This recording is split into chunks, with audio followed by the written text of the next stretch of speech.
काय होतं खेळ होतं सुरकवडी माझी बाबा वस्तुस्थिती सांगतो तुम्हाला. माझी घोंगडी हरवली असं मी म्हणायचो आणि एक गायक भेटले नव्हते म्हणून दुसरे गायक आणलं पण ते गायक तिसरीकडच होत. पण योगायोगाने आलो जाऊ दे नारी नारी कर. आम्ही म्हणायचो घोंगडी हरवली आणि ते म्हणायचं कोंबडी हरवली.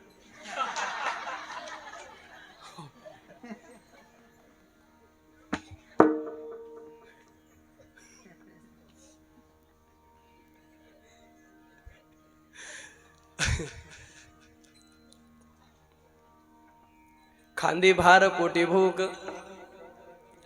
काय कीर्तनाचे सुख.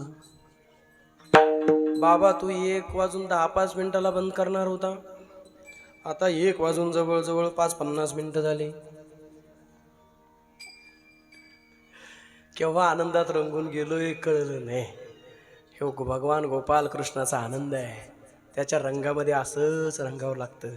बघा ना आमच्या भाऊकडं, तोंडावरती स्तुती करू नये पण सांगू तुम्हाला, 108 कथेचा संकल्प उराशी बाळगून घेणारा हा महात्मा. ऐका, आज 21वी कथा पार पडते.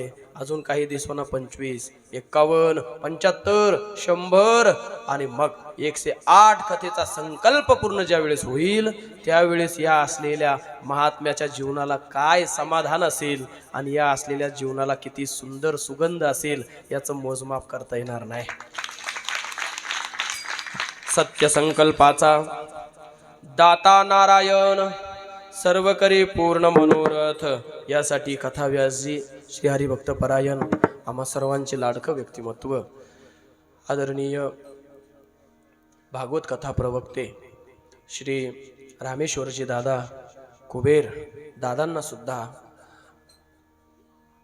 एक भगवंताची सेवा करण्याकरता आयुष्य असेल, त्यानंतर जीवनामधलं आरोग्य असेल, त्यानंतर भगवंताची कृपा असेल, संतती, या सगळ्या गोष्टी, संपत्ती, ऐश्वर्य, वैभव, या सगळ्या गोष्टी भगवान गोपाल कृष्णाने प्राप्त करून द्याव्या. आणि या असलेल्या 108 कथेचा संकल्प भाऊच्या माध्यमातून जो साकारला जातोय, या कथेसाठी पूरक गोड असं व्यक्तिमत्व आज आपल्याला लाभलंय. आदरणीय रामेश्वरजी दादा यांच्या माध्यमातून लाभतंय, आदरणीय शंकर भाऊ, आणि ज्यांच्या या समवेत आपण या सगळ्या गोष्टीचा आनंद लुटतोय, आदरणीय सर्व सहयोग करणारी मंडळ, आमच्या रामेश्वर दादांना, भाऊंना.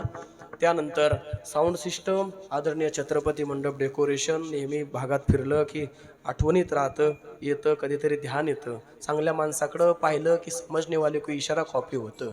आणि काही माणसाला समजा घरी पाहुणा आला, कल्पना कर घरी पाहुणा आला आणि असं लांबूनच मालक बाहेर असले त्यांना नुसतं असं केलं आणि असं